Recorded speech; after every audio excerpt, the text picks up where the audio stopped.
Part two, Samadhi. When I arrived back in Denver, I didn't have a single thing to do.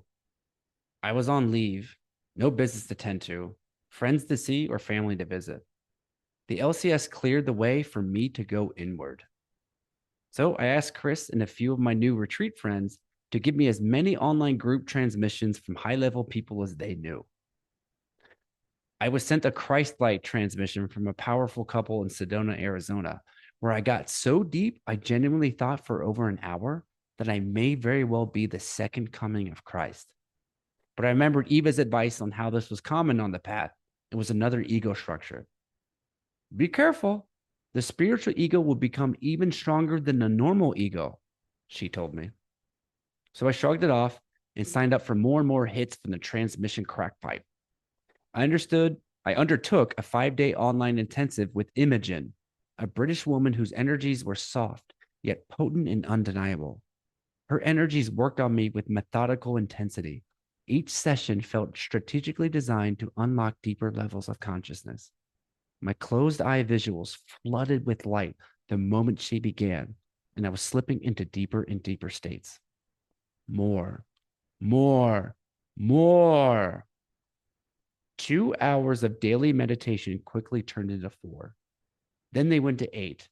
And then before I knew it, I was meditating 12 hours a day with as many as 5 transmissions a day.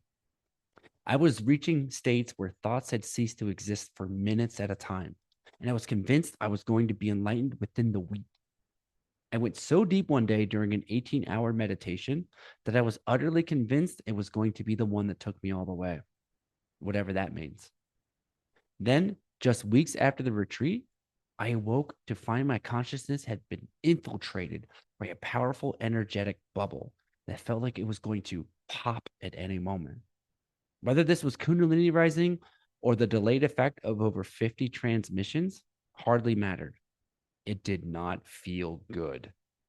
I stumbled my way over to the couch, feeling intensely that this one was either going to break my psyche or jolt me into a new realm. When I sat down, I immediately had a thought I'd never had before. Everything is just energy. Everything is just energy. Something was slowly pulling me into the awareness of the room as thoughts slowed more and more as the mantra took over. Everything is just energy. Then what can only be described as an energetic zipper started right at my crown and began its slow unzipping journey downward. I could track its progress as it moved through my skull, dissolved thought patterns, then down through my face, erasing Ken's familiar expressions. It continued past my throat, taking my voice and identity with it, then through my chest, where it stripped away every emotional attachment I'd ever accumulated. As this invisible zipper reached my belly, my sense of individual existence simply vanished. By the time it completed its path down to my tailbone, I had become pure consciousness, boundless, eternal, pulsing with cosmic intelligence. The downloads flooded in like a dam breaking. Profound truths about life, death, reality cascaded through this expanded awareness. It was my second spiritual check in, but unlike the first in Canada, this was completely sober, which somehow made it even more indescribably profound. I was remembering my true nature as a spirit playing this elaborate human game. Life's brutal curriculum revealed itself in perfect detail, each trial meticulously designed to forge this particular awakening. The download showed me how poverty had sharpened my hunger, how the crooked spine turned every meditation into a heroic act, how my body's rejection of vegetables made veganism a spiritual battle, how the dental issues and mental health struggles were all part of some cosmic training program.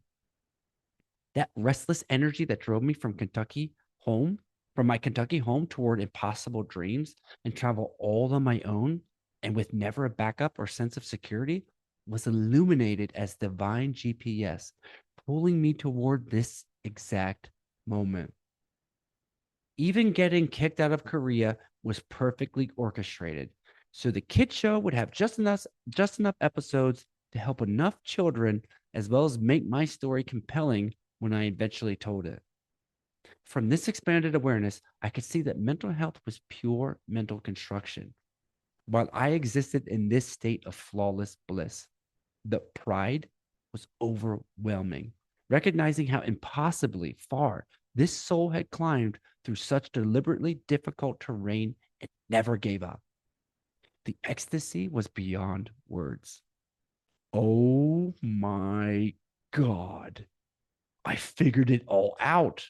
My first thought echoed distantly, though from this perspective, there was no I left to claim victory.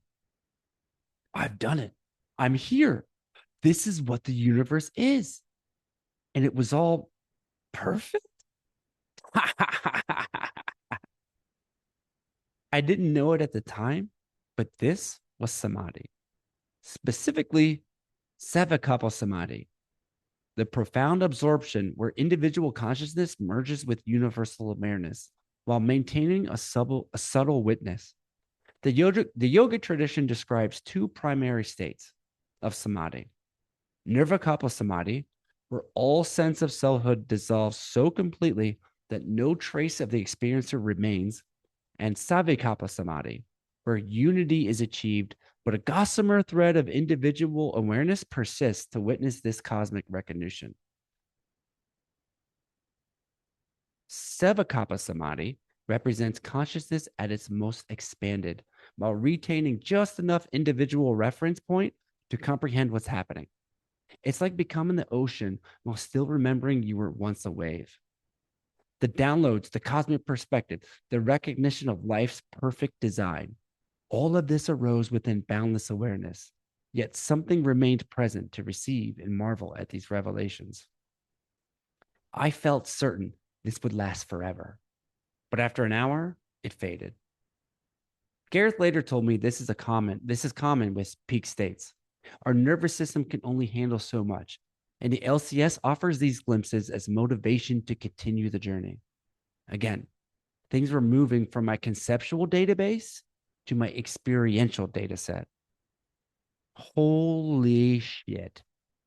This breakthrough shattered the membrane between ordinary and extraordinary consciousness, laying the groundwork for a long series of profound mystical experiences that would become the hallmark of my spiritual acceleration.